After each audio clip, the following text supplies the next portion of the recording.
And even after that, the bookstore is still open. Our marketplace remains open. You know, I think I can share with you all, we're really close friends. I know even folks at home, when I say that there is 14 months and a handful of days left in my realm of my term as president of the Paulist Fathers. Not that I'm counting, but one of the joys of my being in charge of the community, as it would be for anyone who is in charge of a nonprofit organization or any other church, is that part of my job involves raising money.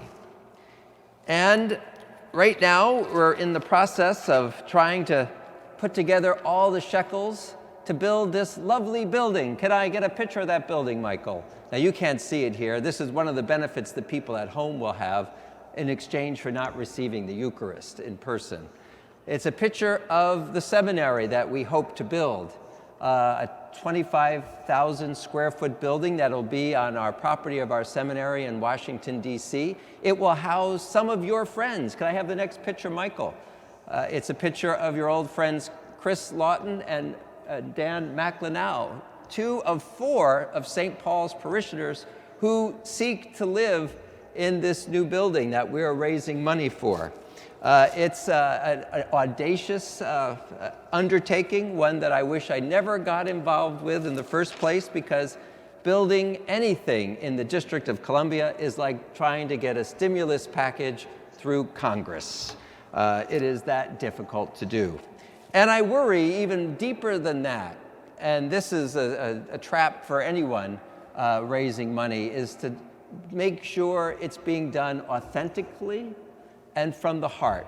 That mission is always in front. The mission of the Jesus Christ, the getting forth of the good news. And fundraisers in church are only as successful as the authenticity of those who make the invitation to join. And I worry sometimes that I might become like a Texas preacher and evangelist, Kenneth Copeland, who urged his parishioners to give him the money to buy a small jet because he didn't want to fly commercial, because 65% of his work in the air is praying for others, and if alcohol is getting passed out, how could that be? And so he needed that third jet plane, honest to heavens. Or I don't want to be like Joel Osteen, who bought the Houston Astrodome to seat 50,000 people. And he also happens to have an Airbus 312, I found out, and not open the doors for Hurricane Harvey refugees and people seeking to flee the floods. Nor do I keep our Catholic Church immune from such things. They say when you fly back from Rome to New York, in first class are the cardinals, in business class are the bishops, in economy plus are the priests, and the nuns are flying coach. Money is always an issue, and Jesus knew human nature so well. And so there he was in the temple, in the axis mundi, they would call it. Jews believed that this place of the temple was right at the intersection of the world of above, the world of below, and the world of history. Everything came together at the site of the temple. It was the most profoundly holy place that they had. And it stands to reason that we could even buy into that, because all the world religions seem to be focused on Jerusalem. Now, Father Gill would tell you that actually it's the north rim of the Grand Canyon, but don't listen to him. It's really Jerusalem, the navel of the universe. And so Jesus, by going in there, first was just appalled, because, not that these practices of money changing or selling of the goats and the sheep running around the temple area was illegal. Matter of fact, it was a very practical way for people to offer their sacrifices at the Passover. That was all true. But Jesus knew that some of the marketeers or some of the money changers were taking a profit, that maybe that dove or maybe that sheep was a little overpriced. And probably he knew that really the folks who are going through this whole exercise, especially the money changers, were just kind of mailing it in for such a profound thing that was being celebrated, that freedom of the Jews from their enslavement at the Passover was kind of being just another day. Or maybe not so much, but it had lost its luster. And so how are these people going to receive him? Because in effect, Jesus is saying, I am the new temple. I am the new axis mundi. I am the way and the truth and the life. I am the one to come to as the new mediator between God and all humanity. And if you're doing this to the temple, what are you going to do to me? How are you going to use me, sell me, monetize me, make me an influencer on YouTube? You name it. He knew human nature. And so from the very start of his ministry, which is why this in John's gospel is all the way at the beginning, is for Jesus to be very bold and very upfront that he is the Son of God, and things have to start looking a whole lot different in our lives. Jesus knew, as we all have read the scriptures and know every Good Friday, that his righteous indignation, or his zeal, more or less, would consume him. Because ultimately, it wasn't the social justice action in the temple of going after corruption, nor was it the miracles and the eye openings and the ear openings. It was beyond all that. What would eventually Jesus would have to do would have to empty himself completely on the cross. His life would be consumed by his zeal because he was willing and able to sacrifice all in love for you and for me. Jesus becomes the embodiment of that, what we hear in the first scriptures, the 10 Commandments, which is all about how we are to live and to love. It wasn't the 10 Commandments meant to be a big downer of all those things you can't do, but a reflection of a faith community about how to live one's life justly and honorably, and above all, in love. In love with God with all heart, mind, and soul, and loving your neighbor as yourself. Jesus then, as you can see, not only embodies the temple as a place, as a person of sacrifice, but he also embodies those classic 10 Commandments in himself.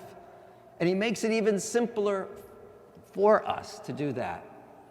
Jesus would not be bought and sold, which is the trap always in church or religion or any other profound endeavor where money gets involved. Because Jesus knows us so well and knows how much we want to control the universe from where we are seated. Or we want to use our money and our resources in religion so that everybody sees it my way or your, and not someone else's way. And Jesus keeps turning those tables over for each and every one of us. Because whatever our presumption is about the world and the way it's supposed to be and who's right or who's wrong is always getting undone. We even look in our own politics as someone trying to make COVID numbers look better and failing and ending up the governor in a hot spot. A reminder that if you try to use things to your own good, there is no good end to that. And so here we are on this third Sunday of Lent, once again reminded that our God is all mercy and all love, and asking us to be the same, to get rid of whatever selfish thing that is going on in our hearts and minds, in all those ways we want to make the world narrow and to reflect what is coming from our hearts, which may not always be pure, and take on his self, take on his commandments, be self-sacrificing. We come to the Eucharist every time so that we can renew and remember and relive and hopefully benefit from the self-gift that Jesus has made for us. The Eucharist is indeed that sacred remembrance of a sacrifice so profound. We come back week after week to slowly unpeel what that means for us. And at the end of the day, it means following in Jesus' footsteps, to be all consumed with zeal for his life and his mission, and ultimately to let go of whatever it is that's holding us back or holding us hostage, and offer it all to the Father in heaven through Jesus.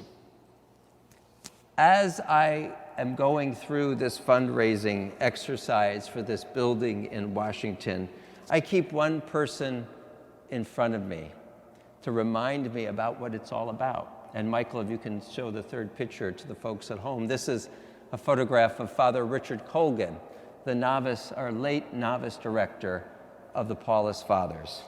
Rich was diagnosed with multiple myeloma, which is cancer of the blood. And it was a manageable thing to treat before COVID. He was in Washington last year, this time, beginning his chemotherapy treatments. And a lot of his friends in Boston said, why don't you come up to Boston, not in Washington, and do the treatments there. Get away from the seminary, get away from the novitiate, get to a place where it might be safe because you're going to be immunocompromised. But Rich wanted to stay, as he had for 9 years with his novices, and he stayed in Washington to receive those treatments. In May of last year, an outbreak happened at the temporary home in which we currently live, St. Joseph's Seminary. 5 Paulists, 5 Josephites were infected, 3 died, including Rich Colgan at the age of 67. Gave his life, in a sense. And before he went on the ventilator,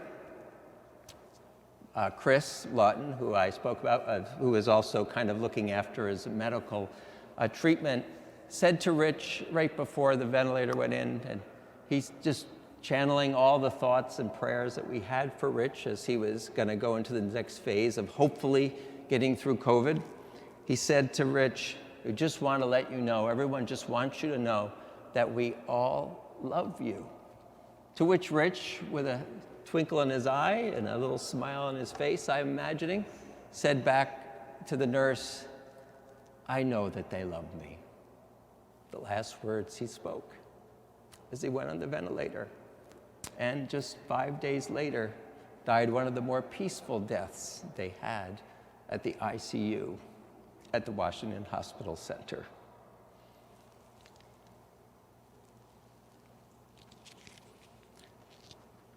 Sacrifice. Being able to give yourself to something greater, knowing all the while that you are loved. It's the heart of the gospel, the heart of Jesus. May we too, and what we seek to do in our lives, keep Jesus in front of us. And may his model of death to new life be yours as well. We'll suffer many deaths in our lives. They're all, hopefully, a lesson in death and rebirth, so that we're ready at the end of our days to be like Rich, and to wherever we are, to be completely confident that you're loved by God and by those around you. May this be our Lenten exercise, to know that we're loved and to love in return.